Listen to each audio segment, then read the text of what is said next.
পৃথিবীর মানুষেরা দুনিয়ার জীবনটা সম্পর্কে অনেকে সচেতন না। এটা কিন্তু একটা ধোঁকা। এটা কি? আল্লাহ বলছেন এটা একটা ধোঁকা। এখনই যদি আপনার সত্যি চোখ বন্ধ হয়ে যায়, যত শখের ভালোবাসার স্ত্রী হোক, এমনকি মা বাবা হোক, আল্লাহর কসম আপনি আজকে আপনার লাশকে আমি যদি নিয়ে যাই, আপনার স্ত্রী যে খাটে আছে, চৌকিতে আছে, ওই চৌকির নিচে যদি বলি আজকে এখানে কবর দেওয়া হবে, যত মহব্বতের বউ হোক আপনাকে কবর দিতে দেবে না। কি দেবে? জীবনও দেবে না। হ্যাঁ, আপনার মা বাবা হয়তো 2-3 দিন কান্নাকাটি করবে। এই কান্নাকাটি করি আর না করে লাভ কি? যে গেল সেই তো চলে গেল। স্ত্রী হয়তো 2-3 দিন 7 দিন একেবারে পাগলের মতো হয়ে গেল, দেখবেন 1 মাস পরে ঠিক তার স্বাভাবিক জীবন আবার ফিরে চলে এসেছে। 3 মাস 10 দিনের ভেতরে তার মা আর বাবা ঠিক তারে অন্য জায়গায় বিয়ে দিয়ে দেবে। 5-7 দিন সংসার করার পরে সে এই বউ তার বাবার কাছে বলবে, আব্বা হামজা তো আর কি ছিল, এখন যেটা পেয়েছি এটা 100 গুণ ভালো। আমি কি বেশি বলছি? 100 ভাগ বলবে। আপনি যে অহংকার করেন কি নিয়ে করেন? আল্লাহ মাঝে মাঝে যদি খোঁচা দিয়েছেন আপনার জন্মের দিকে, এমনি দেয়নি। আপনি যত বড় শক্তিশালী মানুষ হন, 3 বার পায়খানা হোক, 2 বার বমি হোক, দেখবেন আপনি নিজেই নিস্তেজ হয়ে বউকে মা বলা আরম্ভ করবেন। আল্লাহ যে মাথাউল গরুর দিয়েছেন এই কারণে দিয়েছেন। পৃথিবীর প্রত্যেকটা জিনিস আল্লাহ বলেন ধোঁকা। কারো পেছনে পড়ে নিজের আসল জীবন নষ্ট করে ফেলা, এটা পাগলামি ছাড়া কিচ্ছু না। আমি সহ যারা এসেছি এটা অনুধাবন করার, উপলব্ধি করার তৌফিক দেন। বলেন আমিন। বলেন, যার জন্য যা করে যাচ্ছেন, এই যে শরীর ফাঁকি দিয়ে, মানুষকে ফাঁকি দিয়ে, প্রতারণা করে, মানুষের কাছে ধোঁকাবাজি করে আপনি বিশাল কিছু তৈরি করলেন। কি হলো? আপনি এখন মরে যান, মাত্র 50 বছর পরে আপনি আবার ফিরে আসেন। বিশাল অঢেল সম্পদ যার জন্য করেছিলেন, 50 বছর পরে এই বাড়িতে আপনাকে আর ঢুকতে দেবে না। আমার বাবার নাম রিয়াজ উদ্দিন, তার বাবার নাম জাহান আলী, তার বাবার নাম নমাজ আলী, এরপরে আমি আর জানি না। এই 3 পুরুষের পরে আমরা জানা নেই। আপনার বাবার নাম কি? তার বাবার নাম? তার বাবার নাম? আমার ছাড়া মগা, আমি তো তাও 3টা মনে আছে, আর সাদা 2টা মনে আছে। আমার 3 পুরুষ নমাজ আলীর বাপ মরে গেছে খুব বেশি হলো 60 বছর হবে। আমি হিসাব করেছিলাম সেই দিন। এখন যদি নমাজ আলীর বাপ কবর থেকে উঠে এসে বলে যে কুষ্টিয়ার এই 2 তলা বাড়ি আমার, ওর দাঁত মুখ খুলে ফেলবো না। কিসের নমাজ আলীর বাপ? আমি তো নমাজ আলীকে চিনি না। এক কথা বলেন না কেন? এইটা দুনিয়া। এটা কি? পড়া কোরআন শরীফের সামারাইজ বক্তব্য এটাই যে এইটা দুনিয়া, এর পেছনে থেকে নিজের আসল জীবনটা নষ্ট করে ফেলো না। আল্লাহ এটা আমাদেরকে সাহাবীদের মতো বোঝার তৌফিক দেন। বলেন আমিন। তাহলে আমি যে মুসলমান, এই কথা বলার যোগ্যতা যেহেতু এখনো আমি তৈরি করতে পারিনি, আমার 3.5 হাত বডি, আমার পরিবার, সমাজ, রাষ্ট্র, কোনো জায়গায় এই সিমটমগুলো এখন নেই, আমি দাঁড়িয়ে থেকে বলতে পারছি না যে আমি মুসলমান। আল্লাহ রাব্বুল আলামিন সতর্কবাণী দিয়েছেন সূরা আলে ইমরানের 185 নম্বর আয়াতে পড়েছি, ফামান যুহজিহা আনিন নারি ওয়া উদখিলাল জান্নাতা ফাকাদ ফাজ ওমাল হায়াতুদ দুনিয়া ইল্লা মাতাউল গুরুর। পৃথিবীতে ওই লোকটার জীবন সফল যাকে আমার আল্লাহ জাহান্নামের আগুন থেকে মুক্ত করে জান্নাতি বলে ঘোষণা দিয়েছে। এই একটা অর্থ। 2 নাম্বার অর্থ কি? ওই লোকটার জীবন সফলতার দিকে যাচ্ছে যাকে আল্লাহ জাহান্নামের কাজগুলো আস্তে আস্তে ছেড়ে দেওয়ার সুযোগ দেয়, আর জান্নাতের কাজগুলো একটা একটা করার মতো তৌফিক দেয়। আপনি একটা একটা করে মিলান তো, আগে যা করতেন আস্তে আস্তে কি ছেড়ে দেওয়ার মতো অভ্যাস তৈরি হয়েছে? ওইরকম মন মানসিকতা, ওইরকম ঈমান আপনার তৈরি হয়েছে? যদি হয় বুঝবেন আল্লাহ আপনাকে সফলতার দিকে এগিয়ে দিচ্ছে। আগে হয়তো নামাজ পড়তেন না, এখন নামাজ ধরেছেন এবং নামাজের শিক্ষাগুলো একটা একটা করে আপনি নেওয়ার চেষ্টা করছেন। শুধু নামাজ পড়লেই শেষ হয়ে যায় না, নামাজের প্রায় 27টা শিক্ষা আছে, এগুলো জীবনে বাস্তবায়ন করা লাগে। তাহলে নামাজ যারা আগে পড়তো না এখন পড়ছে, নামাজের শিক্ষাগুলো নিচ্ছে, আস্তে আস্তে এগিয়ে যাচ্ছে। সে যেন চিন্তা ভাবনা করে, বিশ্বাস করে যে আল্লাহ আমাকে সফলতার দিকে এগিয়ে দিচ্ছে। অতলু আলাইহিম নাবা বনাই আদম বিল হক, সূরা মায়েদার 27 নম্বর আয়াতে আল্লাহ বলেন, হে নবী, আদম নবীর 2 জন সন্তানের কাহিনী আপনার উম্মতদেরকে আপনি যথাযথভাবে শোনাবেন। কি ঘটেছিল তাদের জীবনে? ইদ কাররাবা কুরবানান ফাতুকবিলা মিন আহাদিহিমা ওয়া লাম ইউতাকাব্বাল মিনাল আখার ক্বালা লা আqতুলান্নাকা ক্বালা ইন্নামা ইয়াতাকাব্বালুল্লাহু মিনাল মুত্তাকিন। তাদের শরীয়তের নিয়ম ছিল এরকম একটা ময়দানে অথবা পাহাড়ের উপরে উঁচা জায়গায় তারা একটা পশু জবাই করে এখানে রেখে দিত, আকাশ থেকে আগুনের ঝলকে সেটা পুড়িয়ে ফেলতো। যদি টাকা হালাল হতো, কর্মজীবন যদি পবিত্র থাকতো তাহলে তার, আর যারটা হালাল টাকা না, কর্মজীবন ঠিক নেই, ওইভাবেই পড়ে থাকতো। আমার মাঝে মাঝে মনে হয় আয়াতটা পড়ার পর বাংলাদেশে যদি এই শরীয়ত এখন থাকতো, আমার মনে হয় কত হাজির কোরবানি যে ধরা খেত আল্লাহ ভালো জানে। 2.5 লাখ 5 লাখ টাকা দিয়ে তখন আর কিনা না, ও জানতো যে আমার টাকা তো ঠিক নেই, আমি জানি এ ছাতা আমি রেখে আসবো, আগুনের ঝলকে সে পোড়াবে না, পড়ে থাকবে। এলাকার মানুষ আরো বেশি জেনে ফেলবে যে আমি কয় নাম্বার। ঠিক এইটাই করেছিল ওই জামানায় আদম নবীর প্রথম সন্তান যেটা বড়টা কাবিল, ছোটটা যেটা হাবিল, ওইটার কবুল হয়ে গেছে আর বড়টারটা কবুল হয়নি। ও তো চিন্তা ভাবনা করবে যে আমার ছোট ভাই বয়সে আমার ছোট, শক্তিতে আমার ছোট, সব দিক থেকে আমার ছোট, অথচ তারটা কবুল হয়ে গেল আর আমি এত কিছু করলাম, আমারটা হচ্ছে না কেন, একটু আবিষ্কার করি না। অবশ্যই তোরটা কেন হয়েছে, আমি তোরই মেরে ফেলবো। আজ বাংলাদেশ সহ বিশ্বের দিকে তাকান, আয়াতটা পড়ার পরে আমার কাছে ঠিক এইটাই মনে হয়, অনেক কাবিল এখন দুনিয়ায় ঘুরে এসেছে। অন্যের সাথে যখন পাল্লা দিয়ে পারে না, চরিত্রের সাথে, ইমানের সাথে, তার কাজ করবে অ্যাক্টিভিটিস এর সাথে যখন পেরে দেয় না, বলছে তোরে আমি আর বাঁচতে দেব না, তোরে মেরে ফেলবো। আপনি তার মতো হতে পারেন না, আপনার জীবন পবিত্র না, আপনার কর্মজীবন ঠিক নেই, আপনার বাস্তবতা ঠিক নেই, আপনার আল্লাহ নেবে কি করে? যাদেরটা নিচ্ছে এখন তাদের মতো না হয়ে যদি বলেন তোদেরকেই মেরে ফেলবো, কি হবে মেরে ফেলে? ওই সময় সেই দুনিয়ার প্রথম দিনই কাবিল এ কথা বলার পরেই হাবিল জবাব দিয়েছিল, ক্বালা ইন্নামা ইয়াতাকাব্বালুল্লাহু মিনাল মুত্তাকিন। এখানে যদি গ্রামার কেউ জানি জিজ্ঞাসা করছি, ইন্নার পরে মা যদি যোগ করা হয়, আর বিগ্রাম ইন্নার পরে মা যদি আসে, বাংলা অর্থ দাঁড়ায় একমাত্র, কেবলমাত্র, শুধুমাত্র, হবে হবে, এটাই। এরকম 33টা অর্থ আছে। আল্লাহ পাক এখানে জানাতে চেয়েছেন কাবিল এ কথা বলার পরে হাবিল যে জবাব দিয়েছিল, আজ বিশ্বের মুসলমানদেরও এই একই জবাব দেওয়ার সময় এসেছে।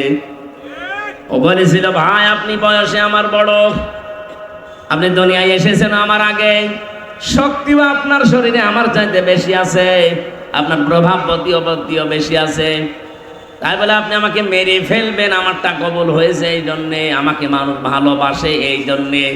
আপনি নিজের চরিত্র পাল্টাতে পারেন না, মানুষের সেবায় লেগে যেতে পারেন না, কত মানুষ কত অসুবিধায় আছে সেখানে দৌড়িয়ে যেতে পারেন না, নিজের চরিত্র সংশোধন করলেই তো আল্লাহ আবার আপনারটাও কবুল করে। নিজের কিছু ঠিক করার কোনো লাইনে নেই, আমি একটু ভালো হতে চাই আর আমাকে আপনি মেরে ফেলবেন। সাফ কথা শোনেন, পৃথিবীতে মুত্তাকি ছাড়া কারো জিনিস আল্লাহ কবুল করে না। এখানে কিন্তু শব্দটা তিনি কব্বালা দিতে পারতেন না, দিয়ে এটা কব্বালু দিয়েছেন। এটা মোজারে, বর্তমান ভবিষ্যৎ, প্রেজেন্ট ফিউচার, এ কথা বলতে গিয়ে আদম নবীর সন্তান হাবিল জানাতে চেয়েছে, ভাই এটা শুধু আপনার জন্য বলছে না, কিয়ামত পর্যন্ত যারা দুনিয়াতে আসবে আমাদের ভাই ভাগ্যর, তাদের জন্য আমি আজকে একটা ফতোয়া জারি করে দিয়ে গেলাম। আল্লাহ শুধুমাত্র কেবলমাত্র একমাত্র মুত্তাকিদের জিনিসপত্র গ্রহণ করে। আপনি যে অহংকার করেন, কি নিয়ে করেন? আল্লাহ মাঝে মাঝে যদি খোঁচা দিয়েছেন আপনার জন্মের দিকে, এমনি দেয়নি। আপনি যত বড় শক্তিশালী মানুষ হন, 3 বার পায়খানা হোক, 2 বার বমি হোক, দেখবেন আপনি নিজেই নিস্তেজ হয়ে বউকে মা বলা আরম্ভ করবেন। হাসপাতালে নিয়ে যাবে, সিনাই তাই কি গো, বউ জিজ্ঞাসা করছে, ও গো খোকার বাপ কি হয়েছে? ও মা, আমি মনে হয় আর বাঁচবো না। 3 বার পায়খানা আর 2 বার বমিতে আপনি উলট পালট বকেন আর আপনি অহংকার করেন। মানুষকে টাইট করতে আমার আল্লাহর তো নমরুদকে তো মশা লেগেছিল, ফেরাউনকে তো পানির ভেতরে চুপিয়েছে। আমরা যা খলিকাল ইনসানু দাঈফা, মানুষকে একেবারেই দুর্বল করে বানিয়েছি। আমাদের টাইট করার জন্য আল্লাহর মশাও লাগবে না। শুধু রক্তের ভেতরে ক্যান্সার হয় 5 প্রকার। বিজ্ঞান এখন বলছে রক্তে ক্যান্সার ধরা পড়ে 5 প্রকার। যদি 1 প্রকার লাগিয়ে দেয় না, 14 বংশ বিক্রি করে একটা ঔষধের পয়সা হবে না। আমি জেলে যাওয়ার আগে তামিলনাড়ু ছিলাম, কারণ এই এলাকায় তো আল্লাহর ওলিরা ঢুকতে দিত না। ওই জায়গায় গিয়েছিলাম আমার মেয়েটা নিয়ে, অনেক দিন ছিলাম। তো যে পাশের যে ফ্ল্যাটে আমার সাথে যে লোকটা আছে, উনি প্রায় 13 মাস ওখানে আছে। ওর বাড়ি হচ্ছে সিলেটে।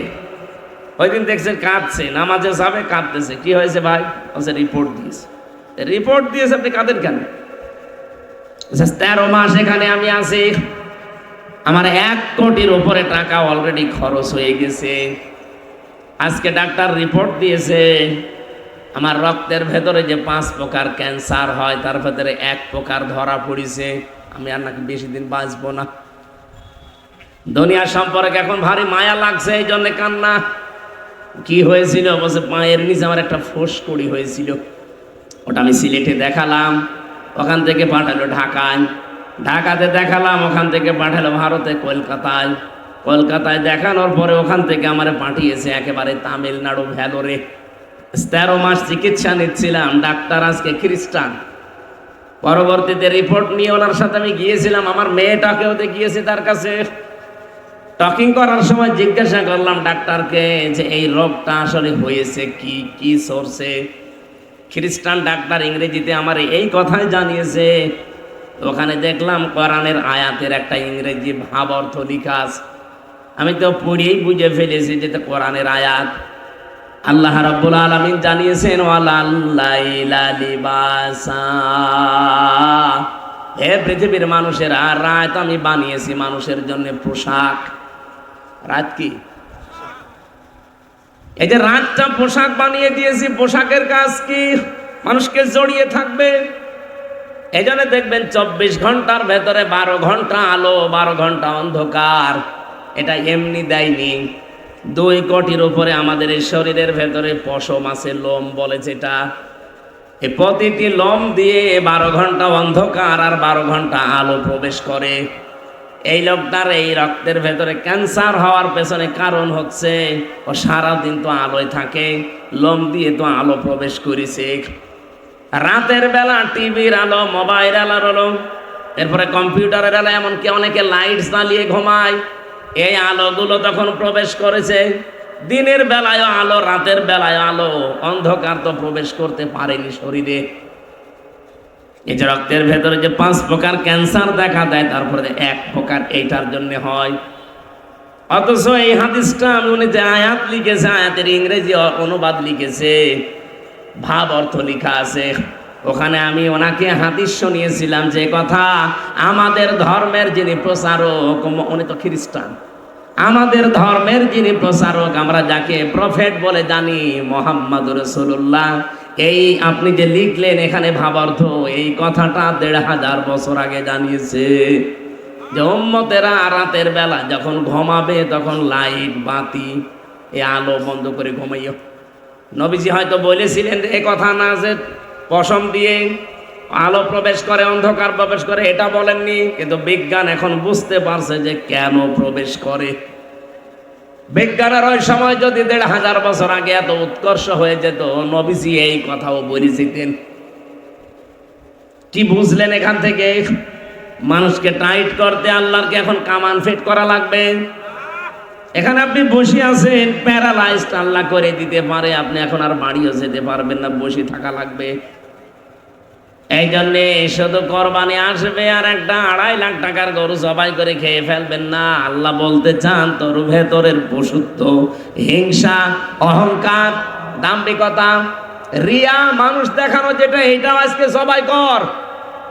এইভাবে যদি কোরবানি জবাই করতে পারে, সারা জীবনের কোরবানি না, এক কোরবানিতেই তোর জীবনে প্রতিটি পশমে পশমে নেকি আমার আল্লাহ লিখে দেবে।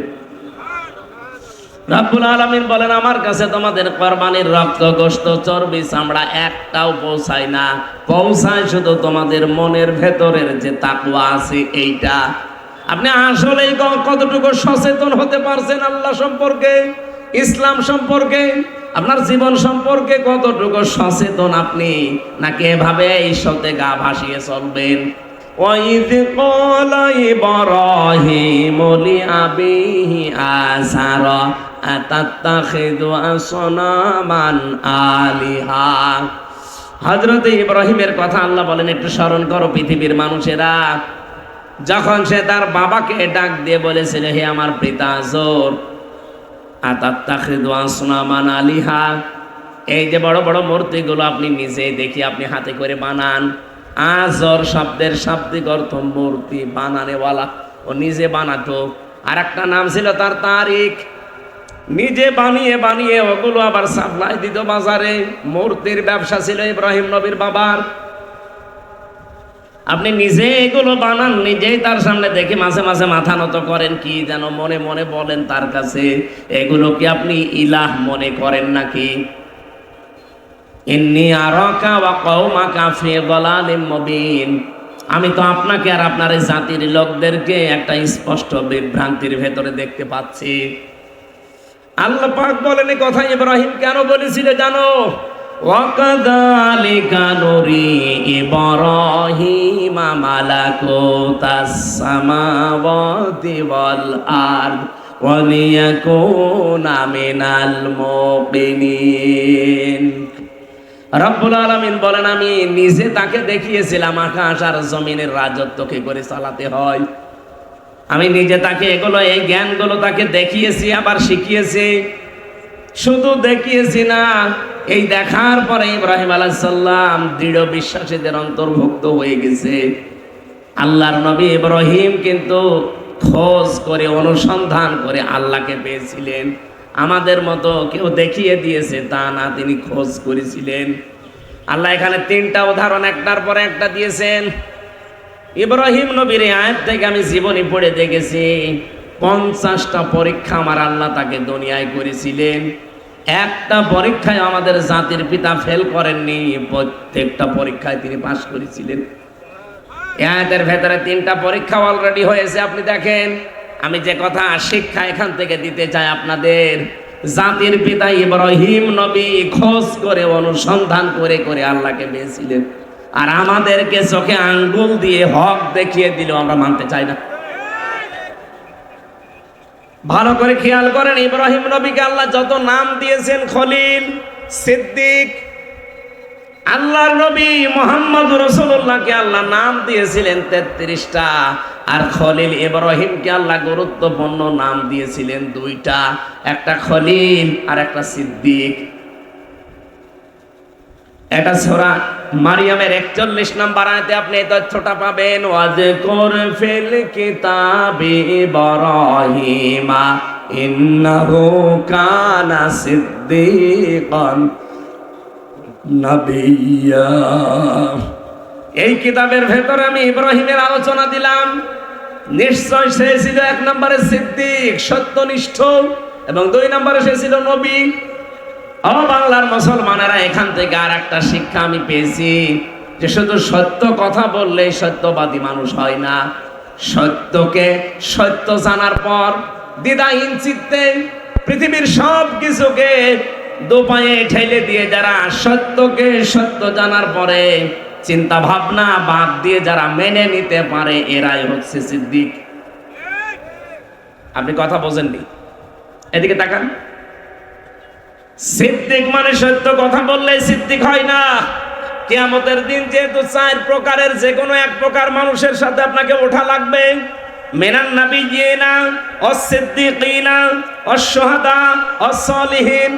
হয় আপনি নবীদের সাথে উঠবেন কিয়ামতে, নাই সিদ্দিকদের সাথে উঠবেন, নাই সালিহিন বান্দাদের সাথে উঠবেন, নাই শহীদদের সাথে উঠবেন।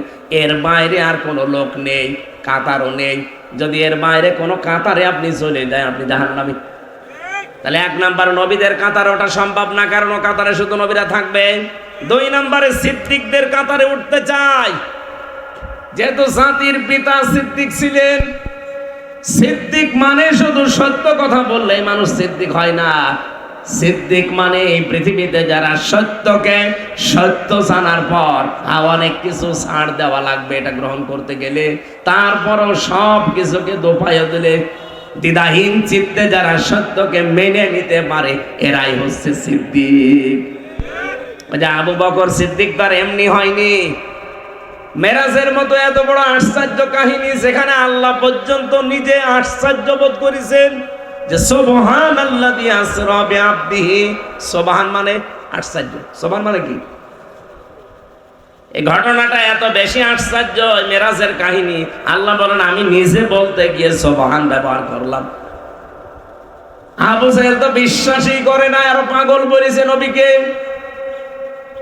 হযরত আবু বকরকে রাস্তায় পেয়ে বলে তোমার নবী এতদিন পর্যন্ত যাই বলতো, যাই কিছু করতাম, কিন্তু আজকে তো পাগল হয়ে গেছে পুরা। এই কথা বলেছে। হযরত আবু বকর ছুটে গেলেন নবীজির কাছে, ডাক দিয়ে বলে হে রাসূল আপনি বলেছেন? বলে হ্যাঁ। তোমার বিশ্বাস হয় না? বলে হে নবী আমি জানি সারা জীবন নদীর পানি এদিকে চলছে, হঠাৎ করে যদি বলেন না উল্টা দিকে আরম্ভ হয়েছে, আমি 1 সেকেন্ডও দেরি করি না আপনার কথা বিশ্বাস করতে। নবীজি ওই দিন বলেছিলেন আবু বকর যে কথা বলতে আল্লাহ নিজে আশ্চর্য হয়ে গেলেন, আবু জাহেল তো বিশ্বাসই করে নাই, আর তুমি কোনো প্রশ্ন ছাড়া বিশ্বাস করে নিলে। তোমাকে তো আজকে খালি হাতে ফেরত দেব না, আজকে তোমার নামের শেষে একটা লাকব লাগিয়ে দিলাম, কিয়ামত পর্যন্ত তুমি আবু বকর না, তুমি আবু বকর সিদ্দিক। এটা রেকর্ড হচ্ছে বলে বলছি, মাথায় মগজ থাকলে একটু ভাবেন। সত্যকে সত্য জানার পরে অনেক কিছু বাধা আসবে। দুনিয়ার সব কিছুকে পেছনে ফেলে দিয়ে যারা ইব্রাহিম নবীর মতো আবু বকরের মতো গ্রহণ করে চলতে পারবে এরাই হচ্ছে সিদ্দিক। কিয়ামতের দিনে এই মানুষগুলো এদের কাতারে হাজির হবে। আপনাকে ইব্রাহিম নবী খোঁজ করে করে অনুসন্ধান করে করে সত্য খুঁজছিলেন। ফালাম্মা জান্না আলাইহিল লাইলু রাআ কাওকাবা, তিনি প্রথমে দেখলেন রাতের বেলা তারকা। উনি বললেন ক্বালা হাযা রাব্বি, এটা আমার রব। ফালাম্মা ফালা ক্বালা লা উহিব্বুল আফিলিন, যখন তারকা অস্তমিত হয়ে গেল তখন বললেন না, যে স্থির থাকতে পারে না, যে আমার সামনে নেই, অদৃশ্য হয়ে যায়, এরকম জিনিস আমি মানি না। এরপরে রাতের বেলা দেখলেন এর চাইতে একটু বড় চাঁদ। ফালাম্মা রাল কমারা বাসিকান ক্বালা হাদা রাব্বি, ফালাম্মা ফালা ক্বালা লা ইল্লাম ইয়াহদিনি রাব্বি লাকুনান্না মিনাল কওমিদ দাল্লিন। চন্দ্র দেখার পর যখন সকালবেলা আস্তে আস্তে ডুবে গেছে, বলে না এটাও মানি না। পরবর্তীতে 3 নম্বরে তিনি সূর্য দেখলেন। ফালাম্মা রাআ শামসা বাসিকাতান ক্বালা হাযা রাব্বি হাযা আকবার, বলেন এটা শুধু রব না, এটা বিশাল বড়। সকালবেলা সূর্য দেখে বললেন এটার বাইরে আর কাউকে মানি না। সন্ধ্যাবেলা এসে যখন দেখলেন যে না এটাও নেই, তিনি বললেন ফালাম্মা ফালাত ক্বালা ইয়া কওমি ইন্নী বারিউম মিম্মা তুশরিকুন। না আমার জাতির লোকের আজকে কান খাড়া করে শোনো, 3টা জিনিস আমি পরপর দেখেছি, একটাও স্থির না, স্থায়ী না। যেটা স্থির থাকে না, স্থায়ী থাকে না, ডুবে যায়, নষ্ট হয়ে যায়, ওর কাছে আমারে মাথা নত করব না। নড়াচড়া করার ক্ষমতা রাখে না, নিজে বিপদে পড়লে নিজেকে বাঁচাতে পারে না। আর জাতির লোকদেরকে একটা ঘোষণা দিলাম, ইন্নী ওয়াজ্জাহতু ওয়াজহিয়া লিল্লাযী ফাতারাস সামাওয়াতি ওয়াল আরদা হানিফাও ওয়া মা আনা মিনাল মুশরিকিন। অনেকে মনে করে এটা জায়নামাজের দোয়া, না, এটা আপনার ইমানের দোয়া। জাতির পিতা ইব্রাহিম জাতির কাছে সম্পর্ক ছেদ করে বিচ্ছিন্ন হয়ে ঘোষণা দিয়েছিলেন দ্বার্থহীন কণ্ঠে। আজ যদি বাংলার 18 কোটি মানুষ আমরা 92% মুসলমান, এটা শুধু জায়নামাজে না পড়ে ইব্রাহিম নবী যেভাবে জাতির সামনে পড়েছিলেন আমরাও পড়তে পারতাম। আল্লাহর আইন ছাড়া এদেশে কিচ্ছু চলতো না। কি বলেছিলেন আপনি খেয়াল করেছেন? ইন্নী ওয়াজ্জাহতু ওয়াজহিয়া লিল্লাযী, অবশ্যই আমার এই চেহারা, শুধু এই চেহারা না, আমার জীবন চালাতে যা লাগে সবকিছুর নাম ওয়াজহিয়া, সব আমি আজকে ঘুরিয়ে দিলাম। ফাতারাস সামাওয়াতি ওয়াল আরদ, আসমান আর জমিন যিনি কোনো মডেল ছাড়া বানিয়েছেন। ফাতারা মানে কোনো মডেল নমুনা ছাড়া, কোনো কিছু দেখে দেখে না, এমনিতেই যিনি বানাতে পারেন তাকে ফাতারা বলা হয়। আসমান আর জমিনকে আল্লাহ একটা দেখে আরেকটা বানিয়েছেন? বলেন বলেন। উনি ঘোষণা দিলেন যিনি একেবারে মমন ছাড়া, মডেল ছাড়া, নমুনা ছাড়া, কোনো কিছু দেখা ছাড়া আসমান জমিন বানিয়েছে। আজকে আমি তার দিকে ঘুরলাম হানিফা, একনিষ্ঠ ভাবে। ওয়া মা আনা মিনাল মুশরিকিন, জাতির লোকেরা কান খাড়া করে শোনো, আমি কিন্তু আজকে থেকে আর শিরিক করি না, মুশরিক না। আল্লাহ এত বেশি খুশি হয়েছিলেন এ কথায়, ওই দিন থেকে কিয়ামত পর্যন্ত যত মানুষ আমরা আসি, ইমানের দাবি করতে হলে একনিষ্ঠ ভাবে এই কথা আপনাকে বলা লাগে। এই কথা বোঝেন? আপনি চিন্তা করেছেন কত বড় কঠিন কথা তিনি জাতির সামনে বলেছিলেন। ঘোষণা দেওয়া দিতে দেরি, নিজের সবচাইতে আপন পৃথিবীতে তার মার বাবা, সবচাইতে আপন বাবা তাকে ডাক দিয়েছে, কি বললি? লাআরজুমান্নাকা ওয়াহজুরনি মালিয়া, আজকে তোকে আমি হয় মেরে ফেলবো, আর আমি যদি বাবা হিসাবে তোরে মারতে না পারি তুই আমার সামনে জীবনে আর আসবি না, দূরে কোথাও চলে যা, কারণ তোকে দেখলে আমি মেরে ফেলবো। তাহলে ইব্রাহিম নবীর মতো ইমানের ঘোষণা যদি আজ তার সন্তানেরা আমরা এরকম কঠিন দিতে চাই, বাবাও পর হয়ে যেতে পারে। খালি সিদ্দিক সত্য কথা বললে হওয়া যাবে না। উনি সত্যকে উদ্ঘাটন করেছিলেন, খোঁজ করেছিলেন, অনুসন্ধান করে করে পেয়েছেন, মেনে নিয়েছেন সব বাদ। আর আমাদের চোখে আঙ্গুল দিয়ে দেখিয়ে দেওয়া হয় যে এটা সত্য পথ, এটা সত্যের বিধান। বিভিন্ন রকমের পিছুটানের কারণে আমরা মানতে চাই না, মানতে পারি না। কিসের সিদ্দিক আপনি? কথা কিছু বোঝা যাচ্ছে? আমাদেরকে জাতির পিতা যেমন ইব্রাহিম, আমরা তার সন্তান, বাবা যেমন ছিলেন সন্তানও তার মতো হওয়া লাগবে। কিন্তু অনেক বাবা আছে, বাবা যেমন সন্তান ওই রকমই।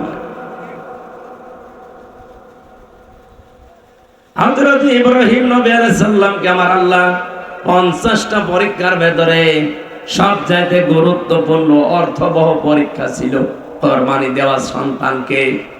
আমার আল্লাহ তাকে সন্তানকে কোরবানি দেওয়ার উদ্দেশ্যে স্বপ্ন দেখান নাই। এখানে প্রশ্ন আসতে পারে উনি কেন স্বপ্ন দেখালেন? কোরবানি করার কথা বললেই তো হয়ে যেত। আল্লাহর উদ্দেশ্য ছিল না যে ছেলেটাকে জবাই করে ফেলুক, আল্লাহর উদ্দেশ্য ছিল যে আমার কথা মানে কিনা আমি এটা দেখতে চাই। ও ঝিনাইদাবাসী, 1 বছর পরে 14 দিন পরে দিনটা আসতেছে কোরবানির, আল্লাহ এইটাই দেখতে চাবে। এবার সামনে কিন্তু পরিস্থিতি বহু কঠিন। এই কঠিন পরিস্থিতিতে আপনি কি আল্লাহর বিধান শোনার পরে পিছটান আপনার আছে না একবারে ইব্রাহিম নবীর মতো, ইসমাইল নবীর মতো মেনে নিতে পারেন? আল্লাহ এটা দেখবে। এই জন্য ওনাকে সরাসরি হুকুম না দিয়ে স্বপ্নের ক্রাইটেরিয়া দেখিয়েছিলেন, পদ্ধতি, যে এই এই এই করো। আল্লাহ রাব্বুল আলামিন বলেন আমার আদেশ মানার পরে যখন দুইজনে রাজি হয়ে গেছে, ফালাম্মা আসলামা ওয়া তাল্লাহু লিল জাবিন।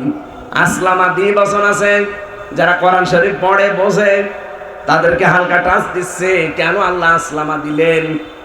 কাজ তো করছে ইব্রাহিম নবী, অথচ আসলাম আদি বচন দিয়েছেন এই কারণে হযরত ইব্রাহিম রাজি ছিলেন আল্লাহর বিধান পালনে, ইসমাইল নবীও কিন্তু রাজি ছিলেন আল্লাহর বিধান পালনে।